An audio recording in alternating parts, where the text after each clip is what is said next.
Hey, Mike, how do you feel about today? Feeling pretty good about it? I think today's a great day, Dan. I couldn't agree more. Like you say, any day that you wake up and your name's not in the obituary, you're off to a good start. Speaking of which, today's also a great day to start your own podcast. Whether you're looking for a new marketing channel, you have a message you want to share with the world, or just think it'd be fun to have your own talk show, like we did.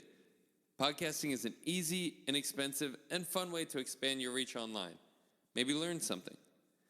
Now, Buzzsprout is hands down the easiest and best way to launch, promote, and track your podcast. It's what we use. Your show can be online and listed at all of the major places podcasts can be found, like Apple Podcasts, Spotify, Google Podcasts, etc., within minutes of you finishing your recording. You know, podcasting isn't hard when you have the right partners. And the team at Buzzsprout is passionate with helping you succeed. Join over 100,000 people just like us, sharing their message, already using Buzzsprout as the conduit to get their message across the world. We use Buzzsprout, and we love it. Buzzsprout will give you a great-looking podcast website, audio players that you can drop into other websites, detailed analytics to see how people are listening, tools to promote your episodes, and much, much more. So here's what you'll do if you want to start your podcast today. Follow the link in the show notes. This lets Buzzsprout know we sent you. It gets you a $20 Amazon gift card if you sign up for a paid plan, and it helps support our show. So make it a great day today. Get on to Buzzsprout and start your podcast. Inform the world. And, of course, always analyze responsibly. Cheers.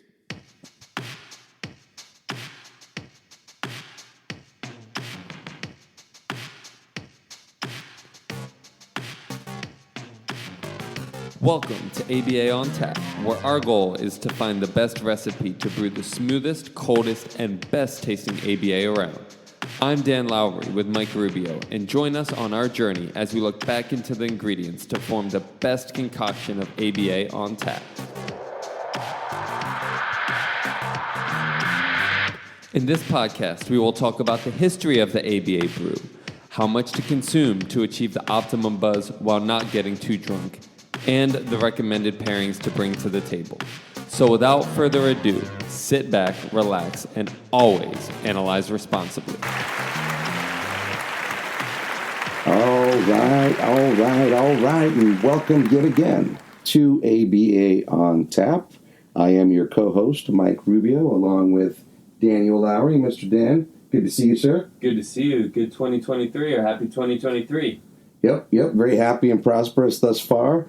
Very, very excited to be back for our fourth season of ABA on Tap. Can you believe it, man? I can, man. Looking very forward to it. This is going to be our biggest season yet, for sure. We've got a lot of good things planned for 2023. In fact, had an impromptu guest appearance that we almost made happen today, but we're going to plan it right and postpone it. Somebody who's an active listener, so we look ahead to having active listeners and other colleagues in the field join us as you have ideas that come up, and hopefully you've been inspired by ABA on Tap. Today we're going to jump right in with a very, very simple, very parsimonious topic, something we've alluded to undoubtedly on countless occasions here on ABA on Tap, but we've never taken the time to examine individually, and that's the idea of parent education, sometimes referred to as parent training, and I'll let you discuss why we sort of changed our mind on that moniker. A little bit later, it'll come up thematically, no doubt. And with our last episode in Season 3 talking about behavioral pediatrics, the idea of health education, the idea of parent education comes in here hand in hand very, very nicely. So without further ado, Mr. Dan, why don't you give us a further introduction here on this very, very basic but very important topic that whether this is a multi-part series that we do in sequence starting today or that we do in parts that are parsed out over many, many episodes, I know that this is something, a can of worms, if you will, that we're going to open today and we're never really going to close again, because we should be talking about this idea of parent education, parent involvement, parent participation as actively as we are able to. Yes. This is definitely my soapbox of ABA's parent involvement, education, training, as you called it. Started at a previous company where one of our funding source mandated it.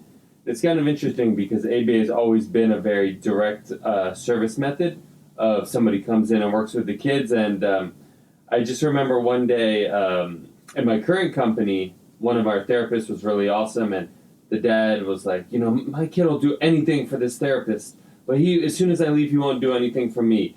I got to know what this person has. I need the juice. You got to give me, or the sauce. You got to give me the sauce. That's right. So then I put my hat on and I went back to the office and I was like, all right, well, let's make a curriculum to give these parents the sauce, which kind of goes well because if you think about it, I think something that's kind of forgotten about from the Lovas study is, he had his two groups. He had the more intensive group and he had the less intensive group, and the more intensive group showed much more promising results.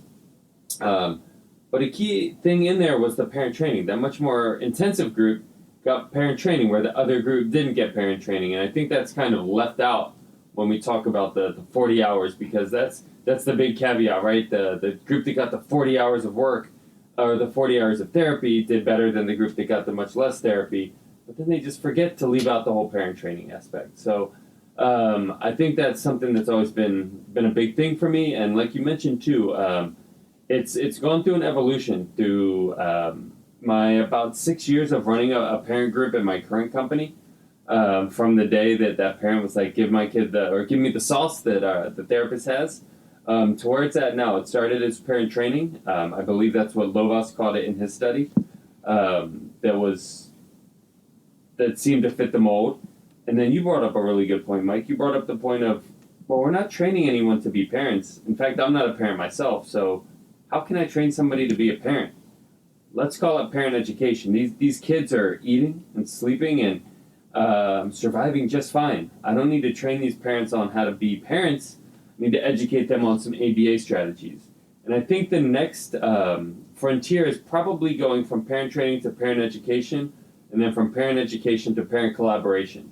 Because I know it sounds kind of cliche when I say it, but it's so true that we learn as much from these parents as they learn from us. Our services at our company have just drastically changed over the 7 years that I've been here as a direct result of the parent training and the parent education, and a direct result of saying, hey, I think if you ignored your kid would stop doing this. And hopefully the parents that are honest will say, yeah, I can't do that. So now we get into that dimension of ABA or science of pragmatism of, is it pragmatic and practical for me to be giving suggestions that, like you said, are developed in the lab and transition them to the parents' living room? So I think more of that collaboration piece is where the next frontier will be, because a lot of our parent training groups are us giving some lab strategies and them saying that doesn't seem feasible, or trying it and reporting back, and then us changing our methodologies. Rather than having it be a school where, you go to a school and they have their curriculum. It's a curriculum for every single student in that school, short of maybe some of the IEP kids. But everybody's going to attend the same curriculum. And that's what ABA was for so long. Now it's like, okay, we've got a little bit of a curriculum, but we need to work with you on how we can implement this, because us beating our head against the wall and saying to do this strategy, which will work in a lab, is not necessarily working for you and your family and grandma and all of the other dynamics, your 1-year-old coming in and interrupting session and things like that. So really collaborating with parents has made us, again, what I think is the most premier ABA agency, and probably sparked a lot of the sparks that have led to the fire of behavioral pediatrics, of a lot of other things coming from how do we collaborate with parents. So something very interesting, we clearly were able to find behaviors for reduction, for example, to use that phrase loosely, and then we come in this very linear fashion, we identify those a lot of times, and then we do an analysis, and then we kind of fall short on the applied part, meaning that historically we've come in sort of as a one-trick pony. Hey, your child's crying in prolonged fashion in a way that causes distress to you and your household, you're going to ignore because that's what extinction is. So right there, we're already way off course. The idea that that's the only way that you might apply or interpret the use of an extinction procedure would be to blanketly ignore. Something that historically, again, having been in the field now 26 years, I know that in the beginning was a very, very common thing. Unfortunately, something I still see once in a while. And it's not to say that there isn't a time or place, but one of those situations where you mentioned pragmatism, our applied part of our analysis fell so short. And so what we're saying now is that there's a dynamism to parenting. Yes. There's the idea that we have procedures that we know are lab-proven, lab-based.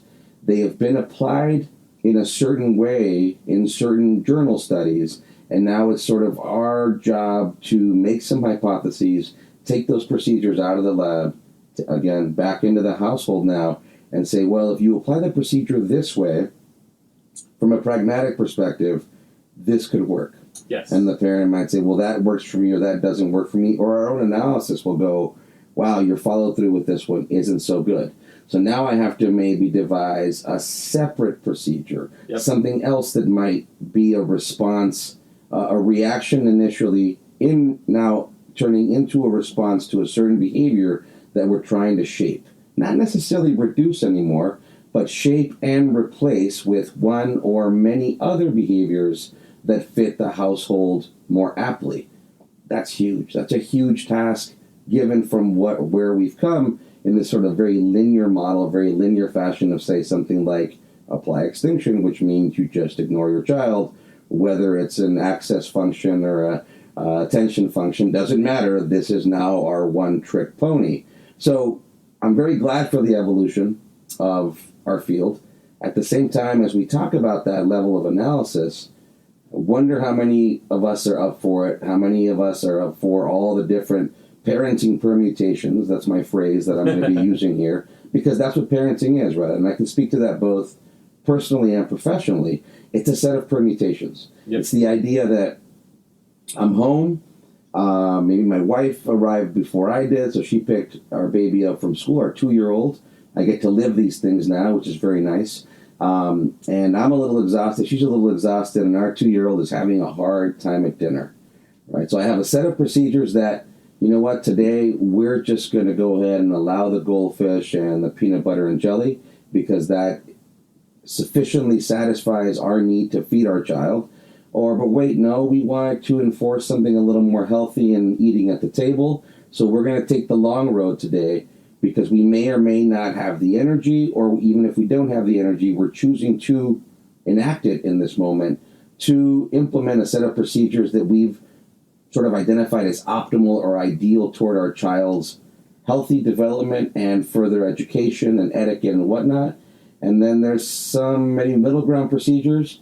And then there's some procedures that sometimes we're just cutting ourselves some slack. Like I said, the goldfish and the peanut butter and jelly, or the high level probability foods, the ones that are gonna stick, right? Somewhere in there, and this is to kind of throw this loosely in there from our old mastery criterion, as long as I'm taking the long road, the tough road, about 80% of the time or more, and I'm not cutting myself slack more than 20% of the time, development says I'm going to even out. I'm going to end up with a child who sits at the table and eats what we're eating a majority of the time, which now means we can have an average, somewhat, risk managed, trouble-free, if you will, existence and development for our child. And that's kind of all we're saying, but to go through all those permutations takes a lot of analysis, really ramps up the idea of how much contact we're supposed to be having with parents during session, outside of session, during groups like the ones you're alluding to. So it really, if people aren't out there actively doing that now, it really calls for a huge transformation. Yeah. Not to mention whether or not funding sources are willing to fund this kind of grouping, because now what is this? The group therapy and not ABA, and God forbid it doesn't look like this, right? So there's a lot of obstacles to discuss here, but a great deal of, again, importance that needs to be placed on this based on how much now we can take individual parenting styles, honor those individual parenting styles, and put it on us to follow through with coming up with a myriad of procedures and things that will work, that'll be practical for their implementation for these families and households, that'll also promote the desired change and development in these children's behavior. It's a tall order, but I think one that we're ready to step up to, and that, again, is of great importance, so we almost have no choice. Yep, I agree. Covered a lot of ground there, so let me look back at some of the notes of things that you said that I think are very enlightening. You mentioned the myriad of options. I think that is very, very important to exemplify here, that, like you mentioned, historically we will come in with one plan. And I think that's actually where, so obviously with our podcast, sometimes there's the anti-ABA movement, right? So sometimes we get comments on our feed and things like that aren't the friendliness or have the idea of ABA having a certain protocol. And like I said, and we've talked about it a lot, there's a level of truth to that. But the myriad of options, I think, is very important, and that's where we start to differentiate ourselves. So I remember one of the parent groups that I run, one of the parents came in, I think you were actually at this group, and was very excited that her kid was tantruming, and her husband was giving in a little bit, and then the therapist came in, and from our company, who again I think is one of the more progressive companies, came in and was like, nope, you need to ignore that, and that was actually working. And we were like, okay, well, that's working. And then I remember afterwards we talked and we were like, wow, like, that works, but hopefully there's other options for that. And I think that's where it starts with us. Instead of saying, okay, your child's doing this, this is what you need to do. That's probably maybe where ABA has overstepped. And our position would be more like, your child is doing this. This is one thing you could do. This is another thing you could do. This is another thing you can do. And based on our history in the field, this is going to be the result from your child based on this, your response, and this is going to be what happens for you based on this response. Really quickly, so in this sense, your child's behavior is the antecedent to your behavior, as opposed to always us looking at the child's behavior as the B. Really important shift in the contingency. Yes, and I think that also will hopefully clarify and make ABA seem a little bit less harsh, because at that point, it's the parent choosing what works best for them and their family. It's not us saying you need to do something. Historically, that might have been an issue. We came in and said you need to do something that naturally felt uncomfortable. As you mentioned, ABA is great for parenting, but it's no way to parent, right? Like it's I do like to say that. It's very difficult, and some of our therapists, struggle to implement the strategies with their own kids. Very, very challenging, right? So if we come in and we try to shove these strategies down parents' throats, that's going to, and initially with extinction bursts, that's going to create some difficulties.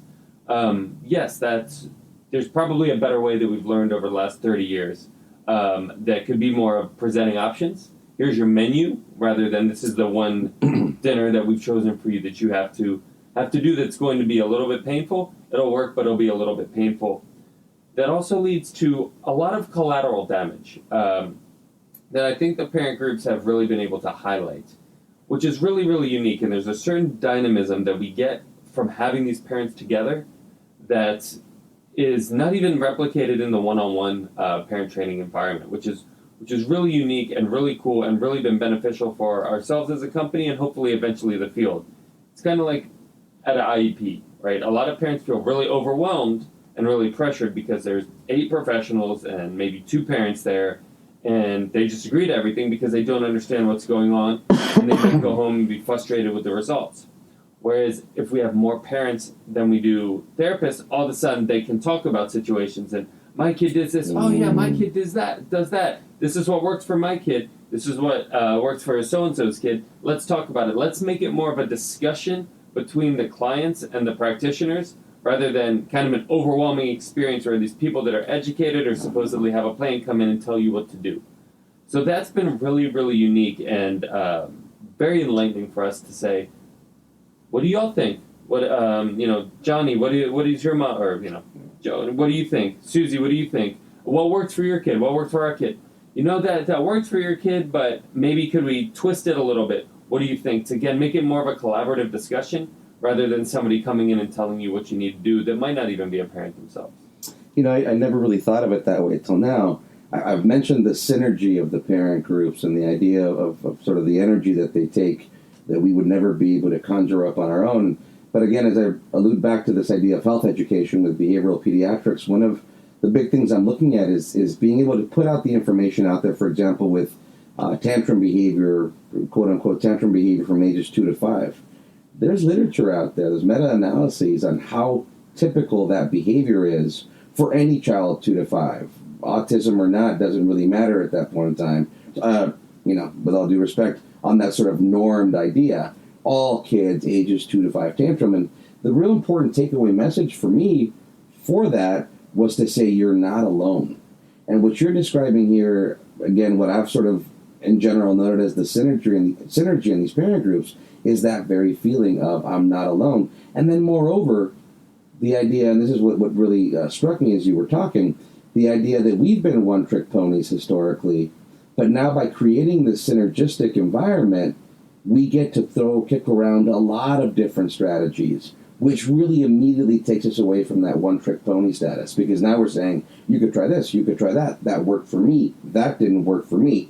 It's an active discussion. And again, really moving us away from this idea of this linear contingency. So I'm really excited. I've alluded to that before on our show, the idea we've been very, very linear in the way we apply our science. And now another opportunity to really break the contingency in terms of what that B in the ABC is. Well, it's usually the client or the child's behavior.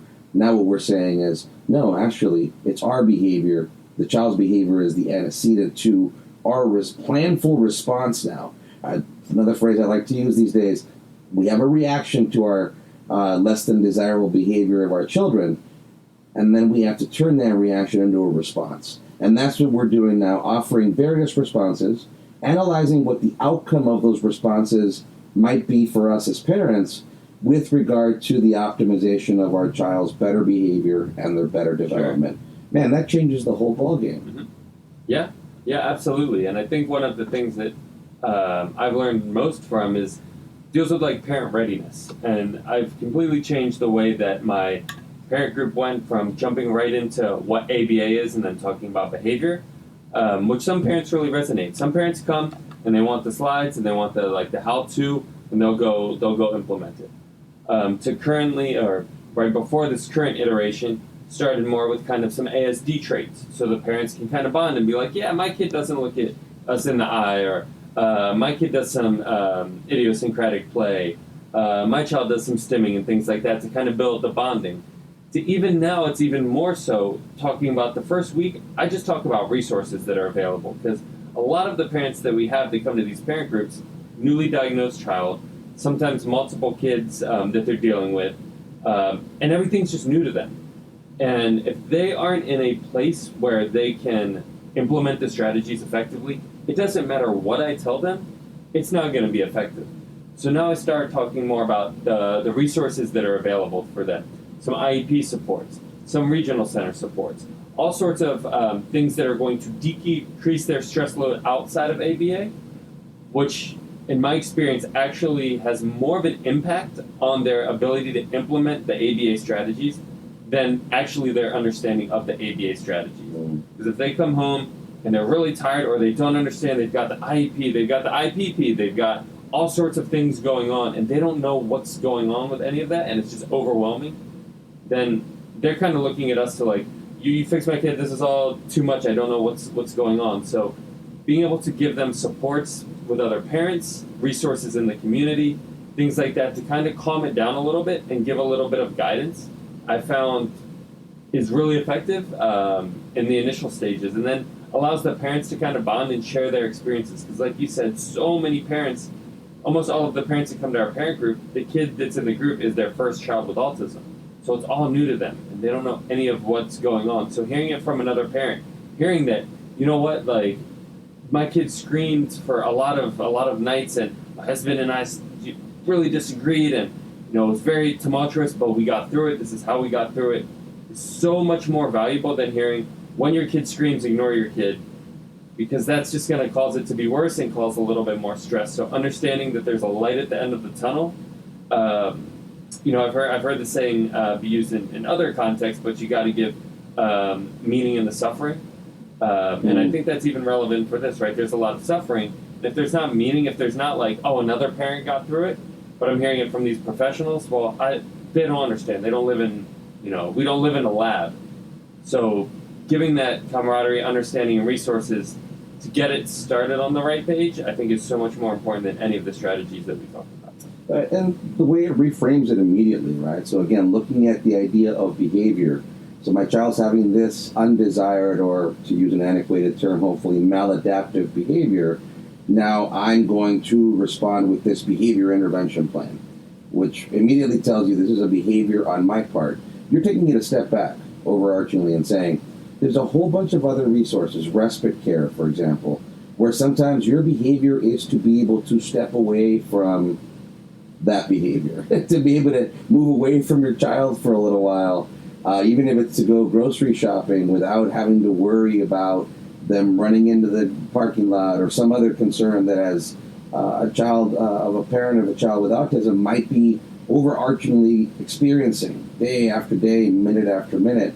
So we're talking about behavior in a much different sense now with regard to the parent, not just in reaction and then further response to those undesired behaviors, not just in trying to help acquisition of new, developmentally important and replacement behaviors, but now in terms of accessing resources. Sure. And actively socializing with other people who might understand their circumstances in a way that they can lend support. Again, that synergy that I had seen before, but now that we're talking, I see how it's apparent in so many other ways. Yeah, so often I see these families' proverbial box, right, gets smaller and smaller and smaller, and literally just becomes their home. They don't leave the home because if they go out to a restaurant, the kid's gonna cause a scene, and it's just not worth the battle. Or they can't go to a movie because one kid's gonna sit for 2 hours at a movie, or can't go on vacation because the flight's gonna be too tumultuous. So going over some resources and saying like, hey, look, they do ASD-friendly movies. They do things like that. Look at these things out in the community that are going to kind of open up your box and introduce you to other parents, just make you feel a little bit more empowered, I think has been super, super important. And again, this, like you said, might be a multi-part series because there's so many dynamics. And that's the other thing that I realized too, is that there's so many dynamics at play that I would have never understood, right? There's a lot of parents that, and this is bringing in kind of more of the emotional side of things, and maybe a little bit of one of the criticisms of ABA is it's so robotic, and I think we want to acknowledge that we're trying to extend past that. So things like parents feeling guilty about upbringings or something like that with their kids, so they're giving in behaviorally because their own guilt of, you know, I did this when I feel guilty because my child has autism, so I'm just going to give in to placate my child, which makes me feel a little bit better about myself because my child's in distress. About a lot of relationship issues, and you know, the divorce rate is something like 80-something% for individuals with ASD because there's so much financial and emotional stress, and how that can negatively affect intimacy in relationships and different co-parenting styles. And a lot of the parents will come to us, and more often than not, it's moms in the parent groups because the dads are working. And they'll come to us and say, well, my husband doesn't do it the exact way that you said, and that frustrates us. So that creates, you know, relationship dynamics of now ABA is actually in some ways been counterproductive because it's creating more stress because they had a way of dealing with things. Now we come in and say deal with it differently. One parent's willing to do it, the other parent isn't. Now the parents are kind of fighting, and the kid's just not, you know, the situation's not getting resolved as the parents are fighting. There's so many different dynamics, which, by the way, is why we started dads groups, because a lot of the moms were like, well, my husbands will never listen to me, so we created dads groups. There's so many other dynamics before you even get to the ABA strategies that ABA probably historically hasn't been good with, but are so important to implementing these strategies. They have to be dealt with, acknowledged, and even just parents' like emotional reaction to their kids. Sometimes, you know, parents might resent their kids or be struggling with how to interact with their kids, and teaching the parents or getting the parents to look at their child and not be frustrated and want to interact with their child. There's so much beyond just responding to certain behaviors that these parent groups, I think, have enlightened all of us and made us a much more humane and comprehensive service. You unpack a lot there, alluding to the divorce rate, which I think is, you know, about a coin toss for any given couple that enters a marriage, and then now you add maybe some unique challenges, for sure, some unique challenges with an exceptional child, and that certainly increases.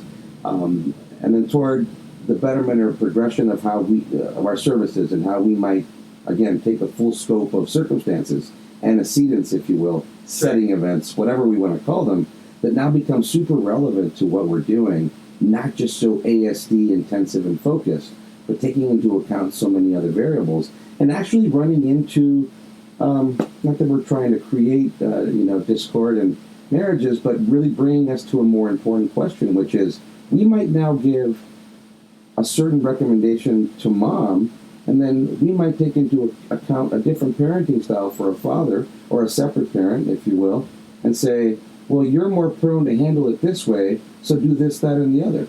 And you're more prone to handle it this way, you can do this, that, and the other. And as long as you're looking at this function in a similar way, and looking at a similar resolution or set of resolutions to the problem, then you're still a unified front. There's no discrimination that can be made by the child in learning one style or the other.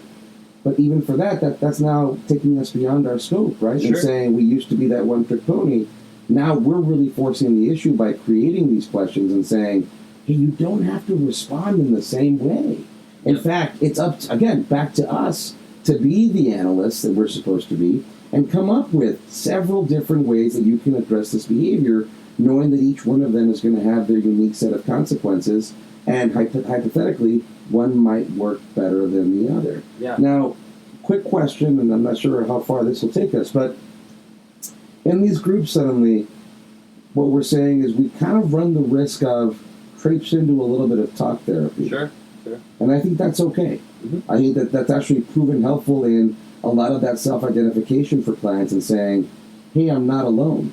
Yes. And then what we're saying is by providing a diversification of procedures and strategies that are paired with a very academically based and sound training on ABA, meaning this is the nitty-gritty, this is what shaping means, this is what differential reinforcement means. You put those two things together, it's okay to traipse into the tell us about your week and what happened arena without feeling like we're not being true to our philosophy of science. Absolutely. I think it goes beyond the A, more into the setting event piece of how do we minimize the stressful setting events so when those antecedents are presented, we can give the parents the best behavioral responses, which will lead to the most desired consequences. But like you said, oftentimes we will say, you know what, Mom and Dad, you're going to deal with it differently, and that's okay. And even if that's not the ideal strategy, if both parents are bought in on a strategy and not fighting over it, then that's probably going to be more effective than if they're arguing about what's going on, even if the strategy that they're arguing over is potentially a better strategy. But if both parents aren't bought in, then it's not going to really get anywhere. They're stressful. There's a lot of other dynamics. They're going to be more tired when they implement the strategies and things like that. In fact, I remember one of my last parent groups, I have a family that has a 3 or 4-year-old and a newborn, like a 2-month-old. And I was doing a lot of suggesting of, hey, just give in. Because, again, that wasn't, I didn't come in and say that, but I heard their story and I was like, well, it looks like you are trying to fight these battles and eventually you give in anyway. You all seem frustrated, the kid seems frustrated. Do you think this would be a better strategy? Knowing that you're not able to withstand that entire extinction burst, just give in right away. Again, I think it's better to offer options to parents rather than give specifics, this is what you need to do. And it turns out that that's what they're doing. And it's kind of a joke that we were talking about, them coming to parent group and the strategy is just give in to your kid. Which is, I feel like somewhere Logos or Skinner would be, turning around in their labs right now. But if that can decrease the stress level and increase, more cooperation and just happy interactions with their kid, then later we can get into the strategies. So it's interesting as you were speaking, as you were saying those words. I'm always actively trying to reframe these things. I often talk about how. Well, really, at the end of the day, all we're trying to do is reduce the crying or the yelling. Yes. Right? So this idea when you say just give in, another way to say that maybe wouldn't be taken as well given the distress, but it's the same thing, would be just be responsive to your child every time they need something, and then they won't cry. Yes. But if we say it that way, then it can become a matter of, well, are you saying I'm not being responsive? Well, no, we're saying that you also have this other 4-year-old, to use your example, who's dividing your time. Yep. Who needs some of that attention, and therefore is making it difficult for you to attend to every man, if you will, from your toddler or your near newborn. So what you're actively saying there is, because we're looking at it from a behavior reduction model still, and again, I know that we're actively going back and forth between those two models. We're just saying be responsive to your child every time. That will keep them from crying, which will reduce your stress.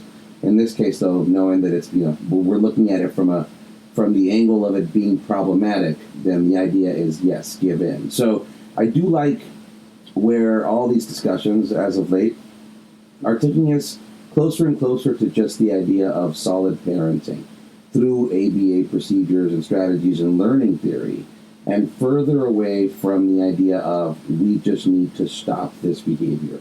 Now it's a lot more about we need to teach a whole bunch of other behaviors that, in a collateral manner, will support the development of replacement behaviors. Absolutely. As we also maybe preserve this behavior. So we're never going to want a kid not to hit.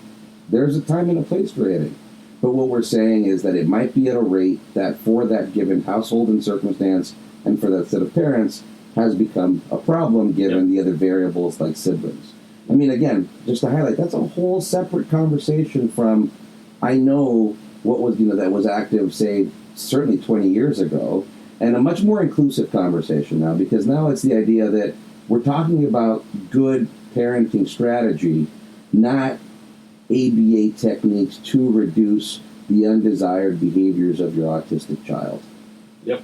But there's a big difference between those two camps there. Yeah, absolutely. And you talk about replacement behaviors, both for the kid and the parents, I think is another important thing. We get Excellent. hyper-focused on the kid. Oh, well, we want the kid to use their words instead of, hit or whatever. But if behavior is a product of the environment and the parents are the kid's environment, we got to fix their behavior first.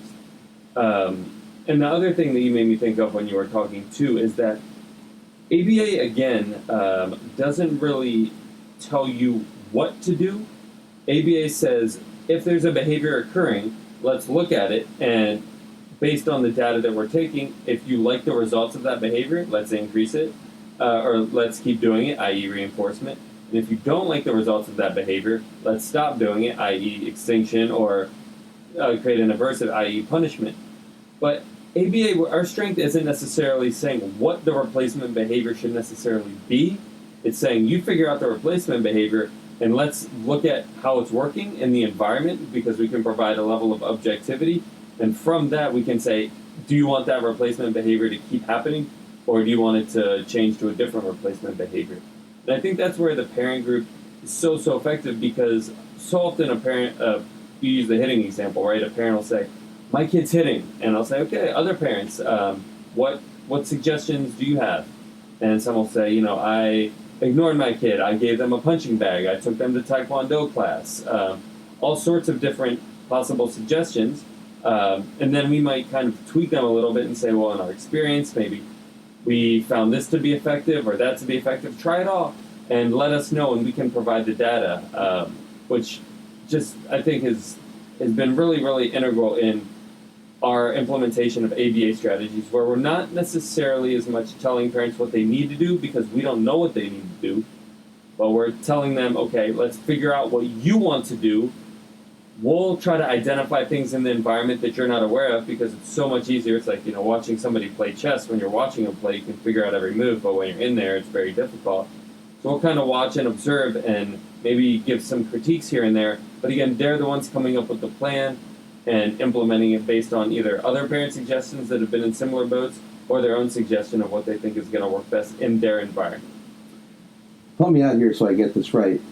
I think what I hear you saying, and I agree, traditionally we've approached behavior, and specifically we're the undesired behavior people as opposed to every other behavior that we could be cultivating. Yep. But we look at it often from the idea differentially of an incompatible behavior toward replacement. Yes. We seldom look at the alternative or the other. Yes. And that's what we're talking about here, is all of those other alternatives toward the development of a certain behavior, meaning that we're often not talking about stopping behavior anymore. We're often talking about allowing it within reason. Absolutely. So my child's writing on the walls.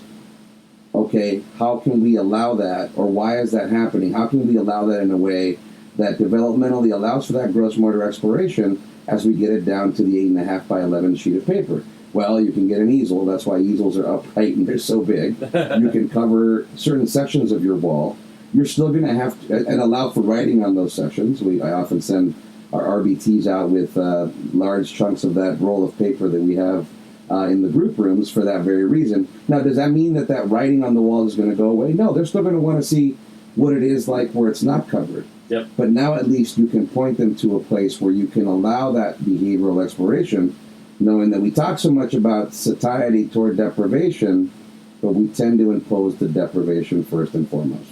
Exactly. Yep. Or even back to your hitting example, right? So often we do look at the incompatible instead of the alternative, and figuring out the replacement behavior.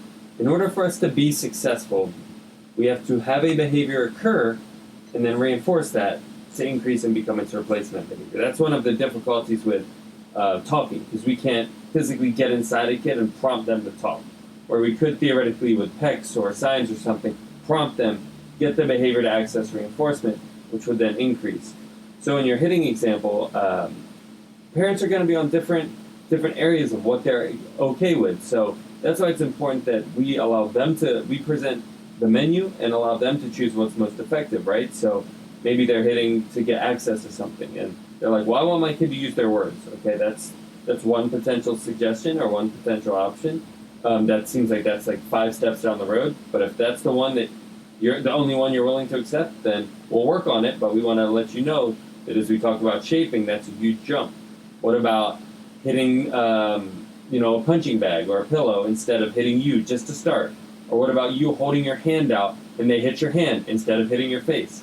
Again, what things are you okay with doing that will allow this child to access reinforcement? We call that shaping, and then build it into using their language or whatever it is. But every parent's kind of different. With another one, we talk about masturbation with some of our older kids.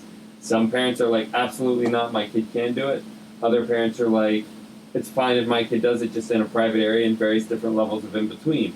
But for us to come and say, this is what you need to do for this behavior, is pretty, almost ignorant on our behalf and pretty overstepping our bounds. So I do think we've found a really good sweet spot in presenting discussions for parents, having them offer options, also having other parents relate. And the relating, I can't just overstate that enough. It's so important for other parents to hear parents say, yeah, man, it was tough. Like, I've been in Target, and my kid's been crying, and I've seen the other parents look at me, and I've just felt like crap. And have parents just talk about how that felt. Again, that's not necessarily what we do from our perspective, but we do offer that floor for parents, or to say, my kid cried for 5 hours a night, and I go to work just like a zombie, and like, yeah, that's terrible. And other parents talking about how that felt and how they got through it, so that we can then use our strategies. But just going back, again, us figuring out what strategies they want to work and what's going to get them the reinforcement, because once the parents get the payoff, then they'll start implementing the strategies. One client that I have working with right now, his son is 4, said his first couple words the other day, and in the early parts of parent training, you could see this dad literally get emotional about my kid not talking, and I wanted to reassure them that his kid would hopefully talk or communicate. Obviously, I can't ever guarantee that. But hearing this parent just talk about my kids saying their first words and now being more receptive to the strategies that we're talking about and other parents are talking about, because they're now motivated and see it being successful, and their behavior has gotten reinforced. Not only just the kid's behavior getting reinforced, but their behavior getting reinforced. Because again, so often we focused on the kid, and we say, come in and you need to do this strategy, and it takes a long time for their behavior to get reinforced, because the extinction burst is so long. They might be checked out by that time, or frustrated, or stressed out. So whatever we can do to get immediately, or close to immediately, parents' behavior to get reinforced, will just go so far in our strategies. Interesting parallel you pitched there, again, going back to how much more open-ended our service has become in many, many regards. The idea of quick buy-in is important, and I think that a lot of our traditional procedures actually went toward that piece. The idea of PECs, right? Also the idea that we have to see the behavior occur in our vicinity immediately and then reinforce it, or otherwise it's not going to stick. Yep. But now what we're saying is that there's a much greater array of things that you're actively modeling. So yes, PECs are fantastic, PECs are valuable, but the idea that you're going to expect that repetitive linear communication just from the child to the parent to receive that reinforcer sometimes leaves the rest of the communication environment a little bit devoid. So now we're also telling parents, you have to actively communicate despite that overture not happening directly to you all the time. So we're providing reinforcement sort of on the long term, the long play of reinforcement, the I've got to do this work before I get my parenting abs, and it's going to take a lot of reps, and I may not see the six-pack right away, but I can also do this quick procedure here to get that quick reinforcement. And we alluded to this at the beginning of the show. It's a little bit of everything, that variety you're talking about. And we're saying if you do these strenuous exercises, if you're actively linguistically mapping, contingently imitating, communicating with your child, and then you're finding those opportunities for that direct line of picture communication or what have you, you're going to have long-term and short play reinforcement in a way that keeps you active as a parent and no longer just limited to these really awkward, decontextualized, discrete trial training procedures that we initially came in with, that oftentimes we were saying, I remember back where, you remember this, is there an isolated room in your house because we need to contain the child such that we have a chance to do all this prompting, and that means that at that point in time the parent wasn't even part of actively observing our sessions. Long, long ways away from those dark days of ABA, very thankful to say. So it's changed. It's really changed the way we regard parent education, much less parent training. Yep. So not just teaching them our procedures, but teaching about development, child, human or otherwise, teaching about how domains of development are intertwined and how they exchange for one another, while still preserving our better task analysis to say, if and when this particular behavior of high impaction occurs, this is the way you can respond. You can also respond in this way. Mom, dad, or other parent, you can respond according to your parenting style in this way. And then as you're doing all this, let us also tell you about all these other resources that can help you keep your wits about you, because parenting is hard. Absolutely. Parenting is a challenge. No matter if you have children, regardless of their profile, your hands are full, or they should be. Absolutely. Even, like I mentioned, the people at our company that have kids, like yourself, talk about how difficult it is being a parent and implementing strategies with your own kids, and theoretically you'd be the best practitioners of that. I really like the analogy you said, your parenting abs. That's what I'm going to keep, because I feel like, whenever we get these kids, even if they're 3 or they're 33, there's been a lot of parenting fat that's been built on of ways of placating your kids, which you have to do, right? You literally, as a parent, can't have your kid crying all day. You will go insane. So you have to find ways of placating your kids. And historically, we've said, all right, well, we can get you this really nice six-pack. This is what you got to do to get the six-pack. But they're so far away from that. They don't even have one-pack, right? So finding a way to reinforce and be like, hey, look, you don't have a six-pack, you don't even have a one-pack, but look, you lost a little bit of that parenting fat on your waistline. Let's find ways so that you're motivated, because the more days that you go and you're like, well, I don't have a six-pack yet, well, that's way down the road, and if that's your only metric of success, then you're not going to want to partake in, whatever the parenting therapy that we're talking about. I guess the last thing I'll say, because I see that we are getting towards the end of this episode, is I do want to acknowledge, some of the criticisms of ABA and how it could be, it's much less parenting education. It's much less, or parent training. It's much less us telling parents what they need to do, and so much more collaboration. Because one of the biggest critiques of ABA is we're not listening to the people that we serve. And I think in some ways that's valid. I think that's more nuanced. But I do think there's a lot of validity to that, as individuals with ASD are sometimes speaking up against ABA. Again, I think there's a lot more nuances to that argument, which we've discussed a lot in our quote Everett one. But I also think that's very relevant to parents as well, and giving parents voices in this, and productive voices as well, not just like some of the trolls and some of the anti-ABA, like, oh, this sucks or stuff like that. Well, why does it suck? Being that ABA is still considered the gold standard of treatment, so that's probably what your child's going to be able to get access to. How can we make it better as a community, as practitioners, as clients, but most importantly as parents? How do we make it better and more relatable so that we can use all of our powers together? Parenting superpower, and ABA is very powerful as well, how do we collaborate and use those together? And that's what I think has been just so effective of parents not coming in a parent group and saying ABA sucks, even though we have had parents come from that mind frame and by the end be very supportive of it, but come to say, this is what sucked, this is what I would recommend doing differently, and us saying, okay, yeah, let's take that and figure out how we can accommodate that more appropriately. So everybody's working much more collaboratively than it'd be a one street training. So it's not parent training, it's parent collaboration. They're training us, we're training them.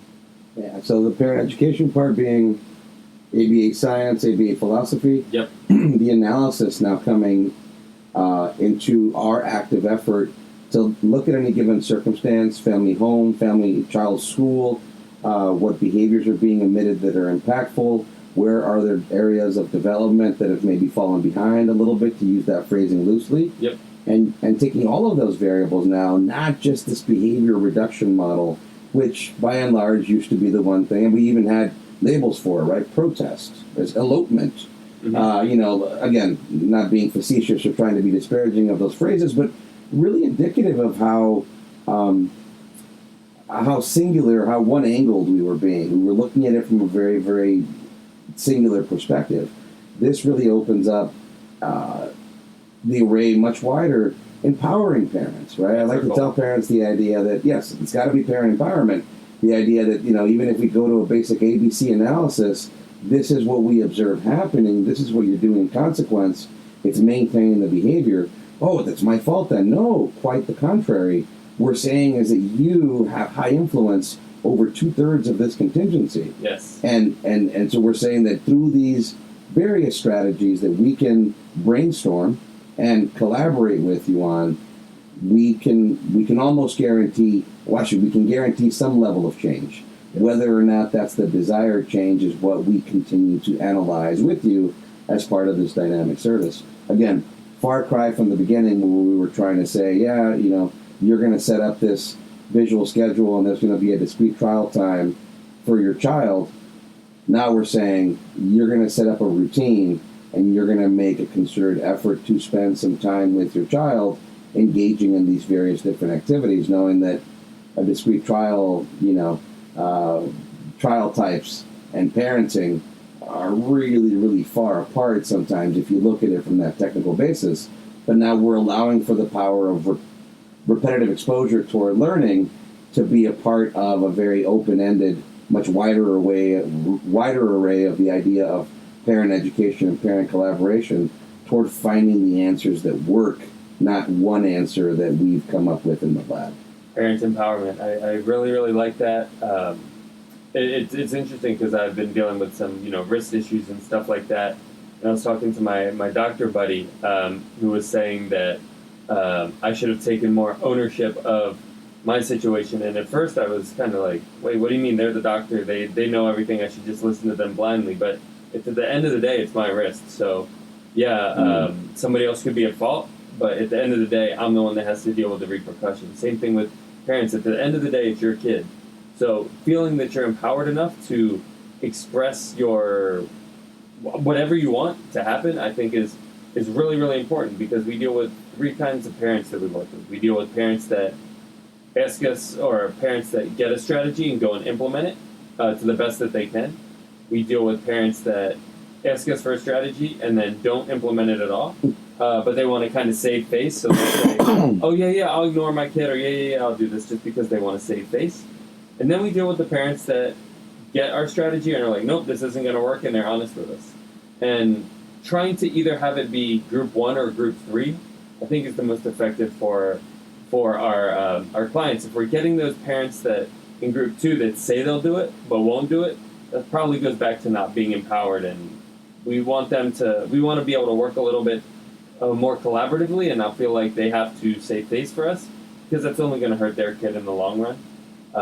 Take that ownership and feel like they can advocate and feel that empowerment. And as there's more information and as ABA goes on longer and longer, hopefully there is enough information out there that parents feel like they can advocate for their kids, because again, at the end of the day, it's their kid that's going to reap the benefits and their life. So no matter how good of a job we did or bad of a job we did, it still comes down to their kid. So hopefully through these parent groups and things like that, They know the questions they can ask. They have the resources, the people, the sounding board that they all can work with their kids so they don't, end up 15 years into a therapy and feel like I don't know what went on and now my kid didn't progress as much as I wanted them to. So it's a lot more than just behavior management, certainly a lot more than just behavior reduction, both phrases that were used commonly in our field, years, now decades ago, hopefully, things that we should start looking beyond. Mm-hmm. And the idea of parent education, parent collaboration,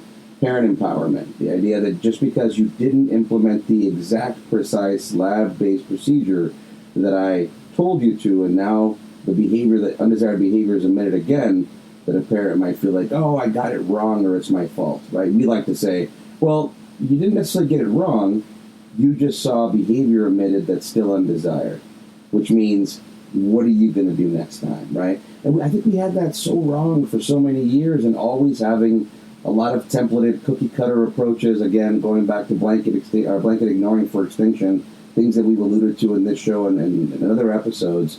We're moving in the right direction for sure, and looking at parents as active collaborators, active influences in their dynamic homes, knowing that they should be spending much more time than we are, and even in most high-impact treatment models, they should be spending a lot more time with their children than we are in intervention, 100%. And therefore should have many, many different responses to any given behavioral circumstance, and not just toward addressing undesired behaviors and replacing them, but developing a whole bunch of other behaviors around that toward the whole child. Yeah, you mentioned my fault. One question that always catches me a little bit off guard is when parents will come to me and they'll say, my kid did this and this is what I did. Is that okay? Or did I do that wrong? Right. And I'm like, why are you asking me? I'm not a parent. And that just shows that's, another level of kind of disempowerment. My response now is always, well, what happened? Are you happy with the response? Are you happy with the result of that situation or not? If you're not happy, let's look at another option. And I don't know if I'll be able to give you the best option. I'll be able to give you a different one. If you are happy, then good. Who am I to tell you if what you did is right or wrong as a parent? Well, sir, we've covered a lot of ground. We're near the end here. We want to say, actively reach out to the parents of those children you might be providing treatment with.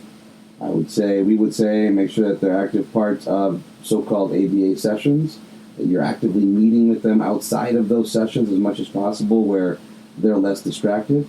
And then we're looking at their behavior in this whole treatment or intervention milieu as well, and saying things that you do actively and collaboratively with your child, with us, are going to have perhaps the biggest impact in all of this. Absolutely. And in California, there's resources that can help with co-pays. There's ways of the state paying you to work with your kids.